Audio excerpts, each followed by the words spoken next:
तो हेलो दोस्तों, स्वागत है आपका ड्यूटॉपर्स साइड में। दोस्तों आज के इस वीडियो में हम लोग स्टार्ट करने वाले हैं दोस्तों globalisation and the Indian economy. ठीक है, ये बहुत ही आसान टॉपिक है यार। इसको हम 2 वीडियोस में पूरा चैप्टर खत्म कर देंगे और बहुत ही आसान है, सच बोलते चैप्टर कुछ है नहीं। देखो ना, ये जो नहीं, मैंने पॉइंट फालतू में ही लिख रखे हैं, फालतू में सब कोई मतलब ही नहीं है। बस ऐसे ही कहा यार, अब इतना भी कम क्या बताऊँ कि तुम कहो कि कुछ तो बताया ही नहीं, इसलिए पॉइंट्स लिख दिए। बाकी मैं आपको कंप्लीट बताऊँगा, कम नहीं बताऊंगा, ठीक है। जितना है उतना कंप्लीट बताऊंगा, चिंता ना करो। लेकिन पॉइंट्स बहुत ही छोटे छोटे हैं और आप परेशान मत होना, मैं कंप्लीट बताऊंगा, शॉर्ट में बताऊंगा। यही तो हमारा फ़ायदा होता है यार कि हम कम टाइम में कंप्लीट बताते हैं। तो देखो, पहली चीज़ तो यार, ये ग्लोबलाइजेशन है क्या, पहले इसको समझ लेते हैं। सर ग्लोबलाइजेशन है क्या, ठीक है, जो कि हमारा मेन टॉपिक है। तो देखो, मैंने ग्लोबलाइजेशन यहाँ लिख रखा है, ग्लोबलाइजेशन, और उसके बाद माइग्रेशन है, तो इसको हम बाद में पढ़ेंगे। माइग्रेशन को मारो गोली, पहले ग्लोबलाइजेशन को समझते हैं। देखो, ग्लोबलाइजेशन का मतलब होता है ना, कंट्रीज़ का इंटरलिंक कर देना, जोड़ देना, कंट्रीज़ को इंटीग्रेट कर देना। इंटीग्रेट मतलब क्या, एकाकीकरण कर देना, एक कर देना। लेकिन हम यहाँ पर बिजनेस के पॉइंट ऑफ व्यू से बात कर रहे हैं, ठीक है ना। ये वो वाला एकीकरण नहीं कि भैया सभी देश को एक साथ जोड़ दो, तो वो वाला नहीं मैं बोल रहा हूँ। यहाँ हम बिजनेस के पॉइंट ऑफ व्यू से बात कर रहे हैं। तो बिजनेस में क्या होता है सर, हम सामान को बेचते हैं, ठीक है। एक तो होता है भाई, हम लोग सामान को क्या करते हैं सर, सर्विस प्रोवाइड कराते हैं, सेल करते हैं। और एक क्या होता है सर, हम प्रोडक्शन करते हैं, ठीक है। तो ये जो प्रोडक्शन है और ये जो हमारा जो सेलिंग है, ठीक है, सामान को जो हम बेच रहे हैं, सर्विस प्रोवाइड करा रहे हैं, इन दोनों का एकाकीकरण करना, इन दोनों का इंटीग्रेशन करना, इंटरलिंकिंग करना कंट्रीज़ के बीच में। मतलब कि पहले क्या था यार, कि भारत के लोग भारत के अंदर ही अपना प्रोडक्शन कर सकते थे, भारत के अंदर ही बेच सकते थे। अब जाओ ना विदेश में बेचो, कौन रोक रहा है तुम्हें, ठीक है। लेकिन कुछ रूल्स रेगुलेशंस हैं, वो अभी अपने सिलेबस में नहीं है यार, ठीक है। हमें सिंपली अभी ग्लोबलाइजेशन का मीनिंग समझना था। ग्लोबलाइजेशन का मतलब क्या है, इंटरलिंक करना, इंटीग्रेट करना कंट्रीज़ को, ठीक है। अब ये किस लिए, प्रोडक्शन के लिए और सेल करने के लिए, गुड्स एंड सर्विसेज का, ठीक है। अब मतलब क्या कहना चाहता है सर, प्रोडक्शन और सेलिंग से क्या आप कहना चाहते हैं। देखो, मैं ये कहना चाहता हूँ कि भाई मेरे, तुम प्रोडक्शन करो 10 कंट्री को मिला के। तुम्हें अगर सस्ता लेबर मिलता है चाइना में, तो चाइना से तुम सामान को प्रोड्यूस कराओ। अगर तुम्हें टेक्नोलॉजी मिलती है क्या कहते हैं, जर्मनी से, तो तुम जर्मनी से टेक्नोलॉजी लेकर आओ। अगर तुम्हारा जो प्रोजेक्ट है, अगर उसकी डिज़ाइनिंग जो है वो मैक्सिको में अच्छी से हो पा रही है, तो तुम मैक्सिको में डिज़ाइनिंग कराओ, ठीक है। और अगर तुम्हें सर्विस प्रोवाइड कराना है, जिसके लिए तुम्हें कॉल सेंटर चाहिए, तो कॉल सेंटर वाला काम भारत के लोग बहुत अच्छे करते हैं। अंग्रेजी बोलनी बहुत आती है यहाँ के लोगों को, तो यहाँ के लोगों को कॉल सेंटर वाला काम दे दो, ठीक है। भारत के लोग में स्किल्ड इंजीनियर्स बहुत है भारत में, तो इंजीनियर्स को पकड़ लो यहाँ के, ठीक। तो ये होता है प्रोडक्शन का एकाकीकरण। तुम 10 कंट्रीज़ को मिला के अपना कंप्लीट प्रोडक्शन करा रहे हो, ये होता है हमारा प्रोडक्शन का एकाकीकरण, इंटरलिंकिंग ऑफ द कंट्रीज़ का मीनिंग ये है। और अगर हम बात करें सेलिंग की, तो देखो, सेलिंग का मतलब ये कहना चाहता था कि यार तुम 10 कंट्री में बेचो, कौन रोक रहा है। तुम चाइना में भी बेचो, तुम पाकिस्तान में भी बेचो, तुम नेपाल में भी बेचो, तुम भूटान में भी बेचो, तुम इंडिया में भी बेचो, कहीं बेचो, क्या दिक्कत है। इसको बोलते हैं क्या, इंटरलिंकिंग ऑफ कंट्रीज़। बिजनेस के पॉइंट ऑफ व्यू से ये बताया जा रहा है हम लोगों को ग्लोबलाइजेशन, ठीक है। तो ये था यार हमारा ग्लोबलाइजेशन, इंटीग्रेशन और इंटरलिंकिंग ऑफ द कंट्रीज़, ताकि अच्छे से ट्रेड हो सके।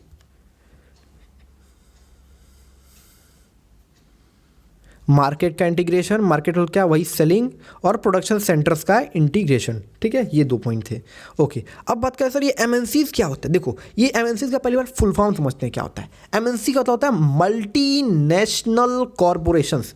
अब मल्टीनेशनल से इस बात में क्या भाई सर, मल्टीनेशनल जो कई सारे कंट्रीज़ में काम करती हैं, इन्हें बोलते क्या, मल्टीनेशनल, ठीक है।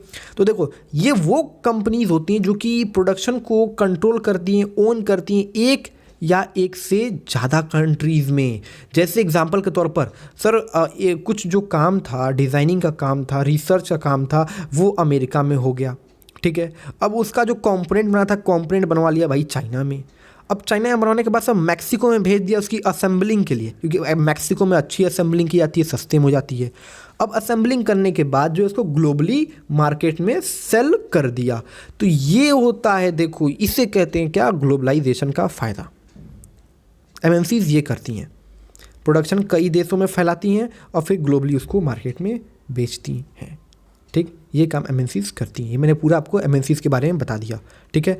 तो ये देखो, नीचे भी वही चीज़ लिखा हुआ है, spreading of production by MNC. Same वही एग्जांपल मैं बता देना चाहता हूँ, दोबारा एक बार बोल देता हूँ कि भाई एमएनसी ने क्या किया, यूनाइटेड स्टेट में अपना डिज़ाइनिंग करवाया, ठीक है। चाइना में अपना प्रोडक्ट का वो कंपोनेंट्स बनवाए, फिर मैक्सिको में जो है उसकी असेंबलिंग कराई, ठीक, और उसके बाद जो है फिनिश्ड गुड जो बन गया उसको जो है पूरे वर्ल्ड में बेच दिया। तो यही होता है spreading of production by MNC. MNC spread कर रहा है किसको? प्रोडक्शन को वर्ल्ड में, ठीक है। अच्छा, इससे फ़ायदा क्या हो गया? फ़ायदा क्या हो रहा है? देखो भाई, भारत में जो है ना बेरोजगार लोग बहुत पड़े हैं और अंग्रेजी उनको भरपूर आती है, भौकाल में इंग्लिश बोलते हैं। भारत में जो है इंजीनियर्स भी बहुत पढ़े हुए हैं लेकिन नौकरी नहीं है। तो एमएनसीज आएंगी तो उससे क्या होगा भाई? इंजीनियर को भी नौकरी मिलेगा, एमएनसी को भी फ़ायदा होगा। एमएनसी को क्या फ़ायदा होगा कि सस्ते दाम में मिलेगा, सस्ते दाम में मिलेगा। 50 से 60% तक कॉस्ट सेविंग होता है एमएनसीज का इस चक्कर में, आपको पता है। और भारत में जो कॉल सेंटर है वो भी मिल जाएंगे, लोगों को अंग्रेजी बोलने भी आती है भौकाल में। तो भारत का जो कॉल सेंटर वाला सिस्टम है ना बूम कर रहा है, एकदम भौकाल में चल रहा है, ठीक है। क्योंकि भारत में बहुत सस्ते दाम पर ही कॉल सेंटर फैसिलिटीज़ मिल जाती हैं, 20-25 हज़ार में हो जाएगा। लेकिन वही अगर अमेरिका में बात करोगे तो अमेरिका में कहेंगे 1 लाख से नीचे 1 रुपया नहीं लूँगा। तो बताओ यार कितना फ़ायदा है एमएनसीज का। और हम लोग का ये फ़ायदा तो हो गया, नौकरी तो मिल गई कम से कम, ठीक है। तो ये होता है एडवांटेजेस। कहा ना इस पॉइंट में कुछ नहीं है यार, कुछ नहीं है, ठीक है। और ये पॉइंट तो मैंने आपको ऊपर में ही समझा दिया था, तो कुछ नहीं है अभी, बस हम लोग बातें बता रहे हैं। ओके, आगे बात करते हैं। Interlinking production across countries. अब क्या ये मैंने आपको ऊपर नहीं बताया क्या? बिल्कुल बताया, एक बार और बता देते हैं। उसके अंदर ये टॉपिक है, ठीक है। तो धीरे धीरे आराम से समझते हैं, क्यों परेशान हो रहे हो। देखो, इंटरलिंकिंग प्रोडक्शन अक्रॉस कंट्रीज़ का सिंपल मतलब यही है भाई, जहाँ सस्ता लेबर मिलेगा वहाँ हम प्रोडक्शन कराएंगे, जहाँ सस्ता टेक्नोलॉजी मिलेगा वहाँ से टेक्नोलॉजी लेकर आएंगे, जहाँ सस्ता कॉल फैसिलिटीज़ मिलेंगी, अदर फैसिलिटीज़ जो कि कस्टमर को प्रोवाइड करानी होती है, अगर वो फैसिलिटीज़ हमें सस्ते में मिलेगा तब वहाँ पर वो फैसिलिटीज़ आउटसोर्स कर देंगे कि भाई तुम ये काम मेरा देखो। आउटसोर्सिंग का मतलब क्या हो गया? कोई काम किसी और को दे दिया कि भाई तुम मेरे लिए ये काम करो, ठीक है। जैसे भारत में आउटसोर्स कर दिया कॉल सेंटर के काम का, ठीक है। तो ये सभी चीज़ें हैं। अब देखो, इसके अंदर जो है ना ये टॉपिक आता है, कौन कौन से तरीके हैं जिससे हम इंटरलिंकिंग कर सकते हैं प्रोडक्शन को अदर कंट्रीज़ में। मान लो किसी कंपनी को जो कि अमेरिका में, उसको भारत में अपना व्यापार करना है, ठीक है। तो उसे क्या बोलेंगे? Interlinking production across countries. ये इसी टॉपिक के अंदर आएगा। तो कैसे करेगा भारत में व्यापार? कौन कौन से तरीके हैं, कौन कौन से मोड्स हैं जिससे वो भारत में या किसी और कंट्रीज़ में प्रोडक्शन को इंटरलिंक कर सकता है? तो देखो, पहला जो पॉइंट है हमारा वो है फॉरेन डायरेक्ट इन्वेस्टमेंट। भाई तुम डायरेक्ट भारत में इन्वेस्टमेंट करो ना, अपनी फैक्ट्री सेटअप करो, अपना ऑफिस सेटअप करो, इसको बोलते हैं फॉरेन डायरेक्ट इन्वेस्टमेंट। ये एक ऐसा इन्वेस्टमेंट है जो कि कंपनी जो कि किसी और देश में है, जिसे हम एमएनसीज बोलते हैं, वो कंपनी जो है किसी और कंट्री में इन्वेस्टमेंट करती है और ऑफिस बनाती है, अपना फैक्ट्री बनाती है, ठीक। तो उसे बोलेंगे क्या हम? Foreign direct investment. क्यों? क्योंकि फॉरेन से ये इन्वेस्टमेंट आया है हमारे देश में, ठीक है, डायरेक्ट किया गया इन्वेस्टमेंट है, ठीक। तो जब भी कोई एमएनसी इन्वेस्टमेंट करेगी तो हम बोलेंगे क्या? Foreign direct investment. अगला कौन सा तरीका है सर? अगला तरीका है बाई एंटरिंग इनटू पार्टनरशिप या जॉइंट वेंचर। और भी तरीके हैं, कैसे? जॉइंट वेंचर कर लो। जॉइंट वेंचर कैसे सर? याद दिलाता हूँ आपको, मारुति सुजुकी याद आया कुछ? मारुति इंडियन कंपनी है, सुजुकी भाई विदेश की कंपनी है, हीरो इंडिया की कंपनी है और होंडा जो है वो विदेश की कंपनी है। तो देखो ना, इसमें क्या होता है जॉइंट वेंचर में कि भाई हम जिस कंट्री में घुसने जा रहे हैं उस कंट्री के किसी कंपनी के साथ जॉइंट वेंचर कर लो। अच्छा, जॉइंट वेंचर करेंगे क्यों सर? हीरो वाली कंपनी के लिए तो खतरे की बात है ना कि भाई होंडा वाला मार्केट में आ रहा है, मेरा मार्केट कैप्चर कर लेगा। हाँ, तो देखो यार, हमेशा कुछ ना कुछ कमियां रहती हैं सबके पास, वो तो उसलिए मजबूरी में करनी पड़ती हैं। एग्जांपल के तौर पर बताते हैं, हीरो वाला जो है इंडिया की कंपनी है, तो इनके पास टेक्नोलॉजी नहीं होगी और होंडा वाले के पास टेक्नोलॉजी होगी। तो होंडा आएगा इंडिया में, बोलेगा भाई देखो ऐसा हीरो होंडा नाम से हम लॉन्च करते हैं मार्केट में, तुम्हारा ये फ़ायदा मेरा ये फ़ायदा, तुम्हारी फैक्ट्री भी है और उस फैक्ट्री में मैं अपनी नई टेक्नोलॉजी तुम्हें दूंगा। तो टेक्नोलॉजी का फ़ायदा मिल गया हीरो को और उसको फ़ायदा मिल गया इंडियन मार्केट का। तो ये सभी चीज़ें होती हैं। हम जॉइंट वेंचर के द्वारा, पार्टनरशिप के द्वारा भी जो है दूसरे देश में घुस सकते हैं अपने प्रोडक्शन के लिए, ठीक है। अब बाइंग आउट लोकल कंपनी, सबसे आसान तरीका भैया, लोकल कंपनी को ही खरीद लो। अब मान लो एग्जांपल लेते हैं कि मान लेते एक छोटे एक मॉल की कंपनी थी, ठीक। मॉल की कंपनी थी इंडिया मॉल कंपनी, ठीक है, ये नाम था मॉल का, ठीक।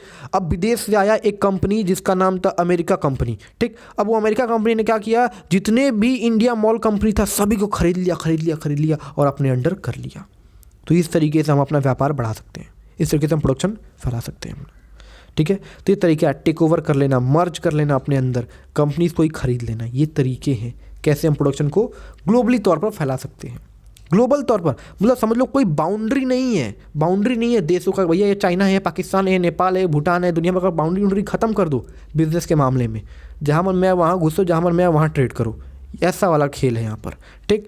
तो अब आखिरी एक और तरीका है, हम क्या कर सकते हैं, अपने व्यापार को कैसे बढ़ा सकते हैं कि भाई लोकल कंपनी को ही ऑर्डर दे दो।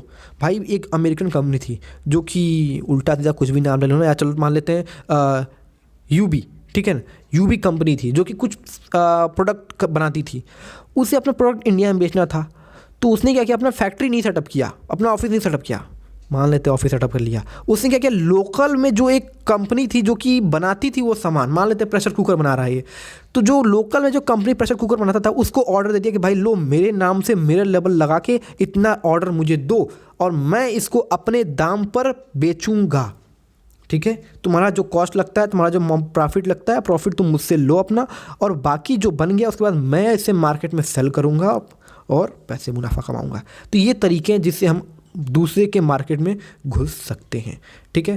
तो ये तरीके देखो दोस्तों, मैंने सभी तरीके एक्सप्लेन कर दिए, चारों तरीके थे, मज़ेदार तरीके थे, मज़ा आया होगा आपको ये चीज़ पढ़ने में। अब आगे बढ़ते हैं यार, ये फॉरेन ट्रेड और इंटीग्रेशन ऑफ मार्केट क्या है।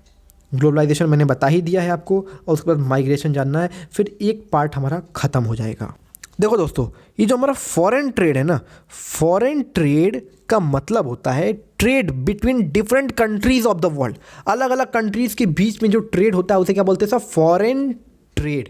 इसे हम इंटरनेशनल ट्रेड भी बोलते हैं, इसे हम एक्सटर्नल ट्रेड भी बोलते हैं, और इसे हम इंटर रीजनल ट्रेड भी बोलते हैं, ठीक है। इसमें इंपोर्ट होता है, इसमें एक्सपोर्ट भी होता है। एक्सपोर्ट मतलब क्या, बाहर सामान बेचना, ठीक। इंपोर्ट मतलब क्या, सामान अंदर लाना। इन मतलब क्या, अंदर अपने देश में लाना। एक्स मतलब क्या, बाहर भेजना, एक्सपोर्ट करना।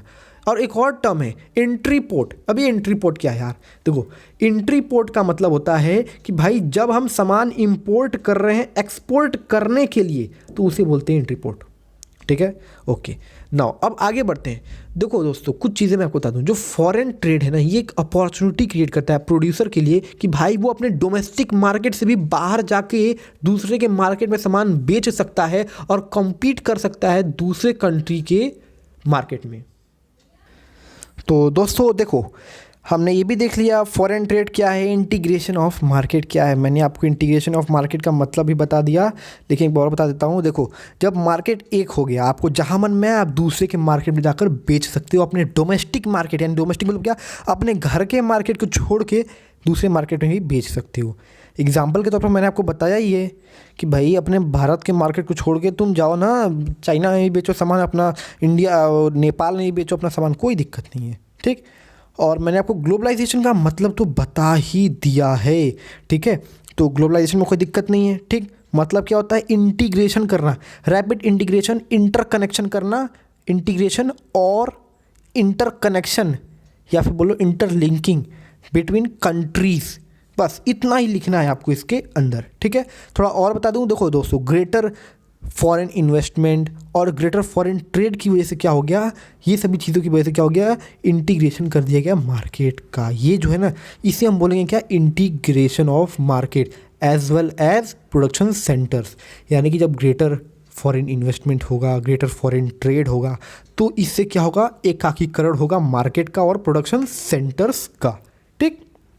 दोबारा बोल दूँ क्या, ठीक है, दोबारा बोल देता हूँ। जब ज़्यादा फॉरेन ट्रेड होगा, इन्वेस्टमेंट होगा, तो इससे क्या होगा, एकाकीकरण होगा मार्केट का और प्रोडक्शन सेंटर्स का, ठीक है ना। जहाँ मन में वहाँ बेचो, जहाँ मन में वहाँ प्रोडक्शन करो, ठीक।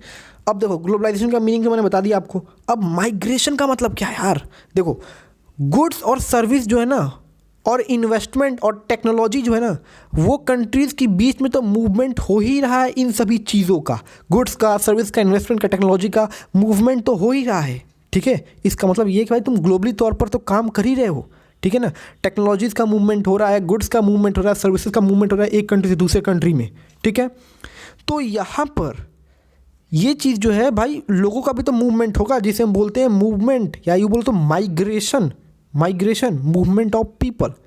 पीपल जो हैं एक कंट्री से दूसरे कंट्री में मूव करते हैं ताकि जो है उनको बेटर जॉब मिल सके, बेटर लाइफ मिल सके, हायर इनकम मिल सके और बेटर एजुकेशन मिल सके। तो ये होती है माइग्रेशन, ठीक है। तो भाई गुड्स सर्विसेज इन्वेस्टमेंट टेक्नोलॉजीज़ जो कि कनेक्टेड है और लगातार ये सब चीज़ें मूव कर रही हैं, तो यहाँ पर ग्लोबलाइजेशन की वजह से एक और चीज़ आई है, वो क्या है, माइग्रेशन। लोग जॉब की तलाश में बड़े बड़े देशों में जा रहे हैं, अमेरिका जा रहे हैं, वहाँ पर हायर इनकम के तौर पर सोच कर जा रहे हैं, ठीक है। तो इसे बोलते हैं माइग्रेशन का मतलब क्या है, movement of people from one country to another country in search of better life, higher income, better job और बेटर एजुकेशन। तो ये था यार दोस्तों हमारा पार्ट 1। पार्ट 2 हम नेक्स्ट वीडियो में पढ़ेंगे। और इस तरीके से यार ज़रा कुछ था ही नहीं यार, पार्ट 1 में कुछ नहीं था, बहुत हलवा था ये, ठीक है। तो मिलेंगे पार्ट 2 में और चैप्टर को कंप्लीट करेंगे। और वेट करो यार, बहुत जल्द आपके लिए जो है क्वेश्चन आंसर्स की वीडियोस आने वाली है इस चैप्टर की भी, तो उनको भी देखना ताकि आपको पता चल सके कि आप कितने पानी में हो, किस हद तक आपकी पढ़ाई चल रही है, क्या लेवल आपके पढ़ाई का, ठीक है। तो मिलेंगे अगली वीडियो में, अभी के लिए बस इतना ही, तक के लिए बहुत बहुत धन्यवाद।